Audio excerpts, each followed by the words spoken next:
Hi student, today we discuss about the new chapter, that is 7 number chapter, cell division.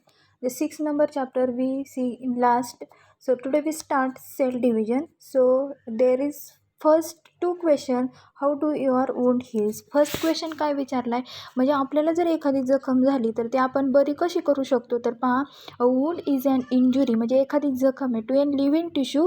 Healing of wound takes place by mitosis, म्हणजे ज्या sale division आहेत ह्या sale डिव्हिजनमुळे ते होत असते. Repetitive mitotic division near the site of injury result in healing of wound, म्हणजे repetitive mitotic division म्हणजे सारख्या डिव्हिजन होऊन near the site of injury, त्याच्यामुळे काय होतं ते त्याचा परिणाम काय होतो, हिलिंग द वूंड. म्हणजे जशा मायटोसिसच्या प्रोसेस होतात सेल डिव्हिजन, आता हे पुढं आपल्याला पाहायचं आहे. मायटोसिस म्हणजे काय, मिओसिस म्हणजे काय, याच्यावरून त्या वूंड हिलिंगच्या ज्या प्रोसेस आहेत ह्या प्रोसेस काय होतात, तर एक्झॅक्टली त्या प्रोसेसने ते एक्झॅक्टली वूंड हील ही प्रोसेस बरी होऊ शकते. तर त्याच्यानंतर नेक्स्ट क्वेश्चन आपल्याला काय विचारला आहे, what is the difference between growth of non living material and living organism. पहा, what is the difference between non living material and living organism. पहा, living thing shows growth from within, म्हणजे जर living things आपण पाहिले जे सजीव असतात त्यांच्यामध्ये ग्रोथ होत असते. And non living thing show growth by accumulation of materials on their surface, म्हणजे ह्या नॉन लिव्हिंग थिंग ज्या असतात ते काय करतात, it accumulate the exactly non living thing show growth by accumulation of materials, म्हणजे एक्झॅक्टली जे नॉन लिव्हिंग थिंग जे एखादं मटेरियल ॲक्युमुलेट करतात बॉडीमध्ये आणि त्यांच्यानंतर काय होतं त्यांची मटेरियल ऑन दी सरफेस, अशा प्रकारचे यांच्यामध्ये फ्रेज आहे. Living thing show the grow from within, the non living thing show the growth by accumulation of materials on their surface. तर पहा, अशा प्रकारचे हे दोन क्वेश्चन आपल्याला सांगितलेले आहेत. तर फर्स्ट इंट्रोडक्शन पाहू आपण. तर पहा, in the cell division life of all multicellular organism, multicellular they made up of more than one cell, it called multicellular. Life of all multicellular organisms start from single cell, एका single सेलपासून start होते, that is zygote. तो काय आहे, zygote. तर पहा, life of all multicellular organism start from a single cell, एका single सेलपासून काय होते, स्टार्ट होते, आणि दॅट इज झायगोट. तो सिंगल सेल काय आहे, झायगोट आहे. Growth of every living organism, प्रत्येक लिव्हिंग ऑर्गॅनिझमची जी ग्रोथ आहे तर ही कशावरती डिपेंड असते, डिपेंड ऑन सेल डिव्हिजन, म्हणजे सेलमध्ये डिव्हिजन झाली तरच काय होते, एव्हरी लिव्हिंग ऑर्गॅनिझमची ग्रोथ होत असते. As stated in the cell theory, every cell arises from the pre existing cell, म्हणजे प्रत्येक सेल ही प्री एक्झिस्टिंग सेल म्हणजे पूर्वीच्या सेलपासून तयार झालेली असते. So today's point will start, that is cell cycle. कोणतं आहे, सेल सायकल. तर पहा, एक्झॅक्टली सेल सायकलमध्ये आपल्याला काय काय पाहायचं आहे, ही जी डायग्राम दिलेली, तर ही डायग्राम आपल्याला सेल सायकलची. फर्स्ट आपण थेरॉटिकल पार्ट पाहू, थेरॉटिकल पार्ट बरोबरच आपण डायग्रामचं एक्सप्लेनेशन पाहू. This is the diagram of cell cycle. तर पहा, फर्स्ट आपल्याला याच्यामध्ये इंटरफेस दिलेली आहे, G1 फेज दिलेली आहे, S फेज दिली, S means synthesis phase, G2 phase. G1 and G2 phase या ग्रोथ फेज आहेत. Interphase in mitosis and meiosis या सेल डिव्हिजनच्या स्टेजेसमध्ये ही स्टेज होत असते. तर पहा, एक्झॅक्टली याच्यामध्ये काय सांगितलं आहे, cell cycle. What is cell cycle. तर पहा, exactly sequential events occur in the life of the cell, म्हणजे sequential one by one events एखाद्या ऑर्गॅनिझमच्या लाईफमध्ये स्टेप बाय स्टेप जे इव्हेंट होतात, ज्या प्रोसेस होतात त्याला काय म्हटलं जातं, सेल सायकल, सेल चक्र, त्याला म्हणजे पेशींचं चक्र. तर याच्यामध्ये sequential event occurring in the life of the cell, सेलच्या लाईफमध्ये ही अशा प्रकारचे जे सिक्वेन्सने एक्झॅक्टली त्याच्यामध्ये प्रोसेस चालू असतात त्याला काय म्हटलं जातं, cell cycle. So first we completed what is mean by cell cycle. Sequential events occurring in the life of the cell cycle, cell is called cell cycle. तर पहा, सेकंड कॅरेक्टर काय सांगितलं, interphase and M phase are the two phases of the cell cycle. तर पहा, M phase means mitosis phase, म्हणजे यांच्यामध्ये main phases interphase and M phase जरी mitosis phase are the two phases of the cell cycle. ह्या cell सायकलमधल्या दोन phases आहेत. तर पहा, सेल अंडरगोज, सेलमध्ये काय होतात, तर पहा, cell undergoes growth or rest during interphase, म्हणजे जे सेल जी असते ती सेल डायरेक्टली याच्यामध्ये रेस्ट कधी असते या सेल, आणि म्हणजे कायमच याची डिव्हिजन होत नाही. तर पहा, cell undergoes growth or rest during interphase, म्हणजे जी इंटरफेज असते त्या इंटरफेजमध्ये सेल काय असते, रेस्टला असते. पहा, म्हणजे एक्झॅक्टली इंटरफेस आपल्याला दिसते. पहा, इथं इंटरफेस काय असते, रेस्टला असते अँड डिव्हाइड्स ड्युरिंग यम फेज. आणि जी यम फेज असते पहा, त्या यम फेजमध्ये म्हणजे मायटोसिस, या मायटोसिसमध्ये त्यांची काय होते, डिवायडेशन होते. म्हणजे हे मेन कॅरेक्टर आपल्याला लक्षात ठेवायचे. Sequential events occurring in the life of the cell, life of the cell is called as cell cycle. म्हणजे सिक्वेन्शियल जे इव्हेंट्स त्या सेलमध्ये जे फॉर्म होतात त्याला सेल सायकल म्हटलं जातं. Interphase and M phase are the 2 phases of the cell cycle. हे 2 फेजेस आहेत सेल सायकलचे. त्याच्यानंतर नेक्स्ट काय सांगितलं आहे, यम फेज आणि इंटरफेज हे 2 इम्पॉर्टंट फेजेस आहेत. आणि सेल रेस्टिंगला कधी असतात, त्यांच्यामध्ये डिवायडेशन होत नाही, त्या इंटरफेजमध्ये असतात. या सेल सायकलमध्ये इकडं राईट साईडला आपल्याला इंटरफेज दिसते, तेव्हा त्या सेल कशा असतात, रेस्टिंगला असतात, तिथं डिवायडेशन होत नाही. बट डिवाइड कधी होतात, यम फेज म्हणजे मायटोसिस या स्टेजमध्ये त्यांचं काय होतं, डिवायडेशन होतं. तर पहा, series of events, exactly series of events occurring in the life of the cell is called as cell cycle. त्याला सेल सायकल म्हटलं जातं. तर पहा, interphase and M phase are the 2 phases of the cell cycle. Interphase आणि M phase या cell सायकलच्या 2 phases आहेत. तर पहा, एक्झॅक्टली फर्स्ट आपण पाहू इंटरफेज. काय आहे इंटरफेज, तर ह्याच्यामध्ये काय कॅरेक्टरिस्टिक सांगितलेत पहा इंटरफेजमध्ये. तर इंटरफेज ही फर्स्ट फेज आहे सेल सायकलची. Series of events occurring in the life of the cell is called cell cycle. त्याला सेल सायकल म्हटलं जातं. Interphase and M phase are the 2 phases of the cell cycle. So first we see interphase. In this stage between 2 successive cell division, या इंटरफेजमध्ये 2 successive cell division होतात पहा. It is the stage between the 2 successive cell division.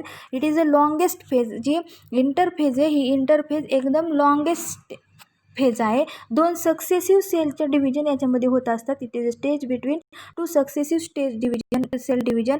म्हणजे G one phase आणि S phase या दोघांच्या मध्ये, 2 successive स्टेजच्या मध्ये ही जी फेज आहे ती इंटरफेज आहे. तर पहा, it is the stage between 2 successive cell division, G one and S phase यांच्यामध्ये जी फेज आहे तिला इंटरफेज म्हटलं आहे. त्याच्यानंतर it is the longest phase of the cell cycle, आणि ही इंटरफेज एक लॉंग फेज आहे सेल सायकलमधली. During which the cell is highly active and prepare itself for cell division. आणि ह्या इंटरफेज जेव्हा असते तेव्हा ही सेल जी असते ही हायली ॲक्टिव्ह असते. म्हणजे जास्त ॲक्टिव्ह असते, हायली ॲक्टिव्ह असते, prepare itself for cell division. आणि ही स्वतः प्रिपेअर होत असते सेल डिव्हिजनसाठी. Prepare itself for cell division कशासाठी, स्वतःच ती प्रिपेअर होत असते सेल डिव्हिजनसाठी. तर पहा, एक्झॅक्टली फर्स्ट आपण इंटरफेज पाहिले. It is the stage between 2 successive cell division. Interphase ही 2 स्टेजेसच्या मधली आहे. जीवन अँड यस फेज ही एक लॉंग फेज आहे. During which the cell is highly active. या स्टेजमध्ये सेल हायली ॲक्टिव्ह असते, स्वतःच प्रिपेअर होते सेल डिव्हिजनसाठी. तर त्याच्यानंतर नेक्स्ट आपल्याला काय सांगितलं आहे, जीवन फेज. कोणती पाहिजे, तर जीवन फेज. आता जीवन फेज आपण पाहणार. फर्स्ट इंटरफेज पाहिली. तर पहा, the interphase is divided into, जी इंटरफेज आहे ही interphase is divided into 3 sub phases. आता इंटरफेजमध्ये डिवायडेशन होतं 3 सब फेजेस. त्याचे G one phase, S phase and G2 phase. G one and G2 ह्या ग्रोथ फेज आहे, यस फेज ही सिंथेसिस फेज आहे. तर पहा, interphase first cell division cell सायकलचा पार्ट आपण पाहिला.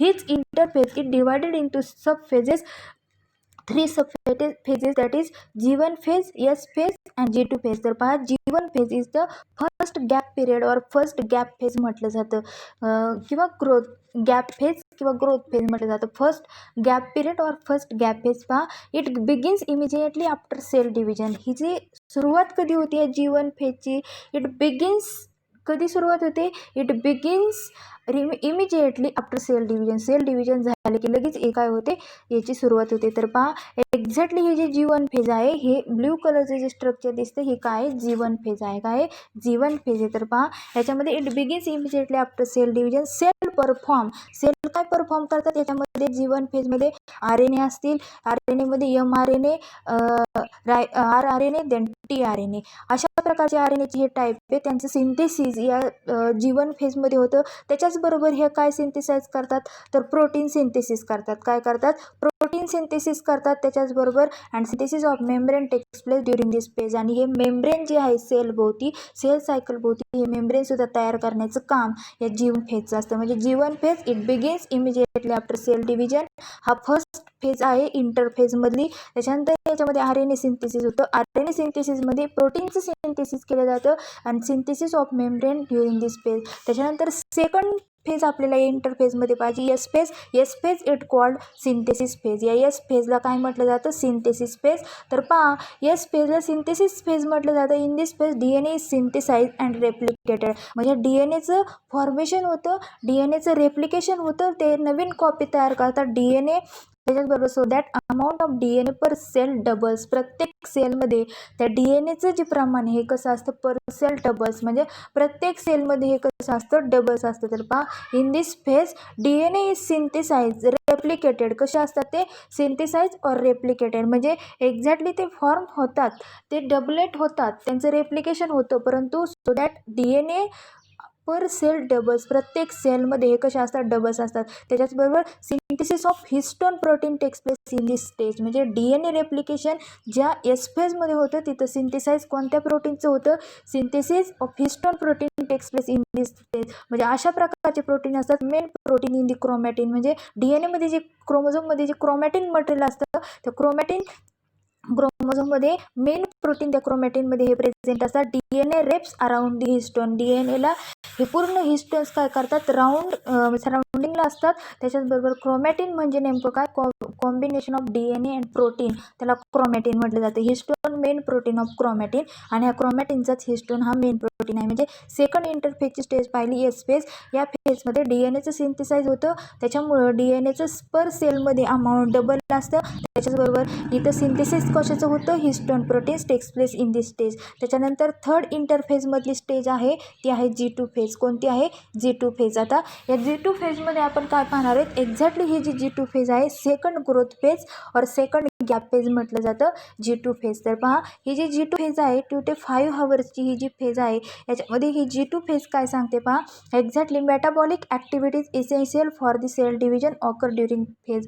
म्हणजे या G2 फेजमध्ये काय होतं, ज्या मेटाबॉलिक ॲक्टिव्हिटी, ज्या क्रिया इसेन्शियल महत्त्वाच्या असतात कशासाठी, सेल डिव्हिजन होण्यासाठी, त्या पूर्ण प्रोसेस याच्यामध्ये होत असतात G2 फेजमध्ये. तर पहा, various proteins which are necessary for the cell division are also synthesize in this phase. म्हणजे G2 फेजमध्ये सेलचं सिंथेसाइज होण्यासाठी वेगवेगळ्या प्रकारचे जे प्रोटीन्स लागतात ते या G2 फेजमध्ये सिंथेसाइज होतात, आणि इथं मग ती प्रोसेस होते, आणि म्हणून काय होतं, ही एक नेसेसरी सेल डिव्हिजनसाठी असते. Apart from this RNA synthesis also occur during this phase. RNA synthesis सुद्धा या G2 फेजमध्ये होतं. तर पहा, in animal cell a daughter pair of centrioles appear near the pre existing pair. म्हणजे पूर्वी तयार झालेल्या ज्या सेल्स आहेत, प्री एक्झिस्टिंग पेअरच्या ज्या सेल्स आहेत, animal cell daughter pair of centrioles appear. म्हणजे डॉटर पेअर ऑफ म्हणजे एक्झॅक्टली तिथं जे सेंट्रिओल्स आहेत क्रोमोझोममध्ये हे तयार झालेले असतात. तर ही झाली G2 फेज. तर पहा, एक्झॅक्टली आपण काय पाहिलं याच्यामध्ये, G1 फेज, फर्स्ट इंटरफेजची main phase, G2 phase, S phase पाहिलं. त्याच्यानंतर G2 फेज. G2 फेजमध्ये मेटाबॉलिक ॲक्टिव्हिटीज होतात, त्याच्याबरोबर प्रोटीनचं सिंथेसिस होतं, आणि हे कशासाठी आवश्यक असतं, इन दिस फेज सेल डिव्हिजनसाठी. त्याच्याचबरोबर RNA synthesis also occur during this phase. त्याच्यानंतर नेक्स्ट सांगितलं आहे, animal cell daughter pair of centrioles appear near the pre existing pair. म्हणजे पूर्वी तयार झालेल्या ज्या सेंट्रिओल्स आहेत त्या सेंट्रिओल्ससुद्धा इथं फॉर्म होत असतात. त्याच्यानंतर नेक्स्ट आपण ही पाहिली डायग्रॅम, म्हणजे सेल सायकलच्या या सर्व फेजेस आपण याच्यामध्ये पाहिल्या. तर रिमेनिंग फेज राहिली ती कोणती, एम फेज. कोणती राहिली, एम फेज. आपण फर्स्ट पाहिली इंटरफेज. इंटरफेजमध्ये 3 सब फेजेस पाहिल्या, G1 फेज, त्याच्यानंतर एस फेज आणि G2 फेज. या 3 सब फेजेस पाहिल्या. त्याच्यानंतर लास्ट फेज राहिली M phase, means mitosis. M phase or period of division. तर पहा, M stand for mitosis or meiosis. एमला कशाने ओळखलं जातं, तर ही लास्टची स्टेज दिसते तिथं, एक्झॅक्टली मायटोसिस और मिओसिस म्हणून ओळखले जाते. पहा, M phase involve in karyokinesis and cytokinesis. पहा, ह्या 2 प्रोसेस आहे. Karyokinesis means what, division of nucleus is called as karyokinesis. Then division of cytoplasm is called as cytokinesis. त्याला सायटोकायनोसिस म्हटलं जातं. तर पहा, karyokinesis is the division of nucleus and two daughter nuclei. 2 daughter न्यूक्लियामध्ये division होतात. Whereas cytokinesis is the division of cytoplasm resulting 2 daughter cell. याच्यापासून सुद्धा 2 daughter cells form होतात. म्हणजे इथं आपल्याला सायटोकायनोसिस म्हणजे सायटोप्लाझमच्या डिव्हिजन होऊन 2 डॉटर सेल्स आपल्याला तयार झालेल्या दिसतात. म्हणजे इथं एक्झॅक्टली ही जी एम फेज याच्यामध्ये मायटोसिस किंवा मिओसिस होत असतं. टिलोफेज, ॲनाफेज, मेटाफेज, प्रोफेज अशा प्रकारच्या काय असतात, ह्या स्टेजेस असतात. तर या स्टेजेसमध्ये हे मायटोसिस ही होत असतं, आणि त्याच्यानंतर याच्यामध्ये सायटोकायनोसिस आणि कॅरिओकायनोसिस अशा 2 प्रोसेस होतात. आणि आणि डॉटर सेल्स किंवा डॉटर न्यूक्लियाई इथं फॉर्म होतात. तर पहा, this diagram is very important cell cycle. These phases are very important. So today we stop here. We only see in this lecture introduction of the cell division, then first point is the cell cycle we completed, then remaining part we see in next lecture.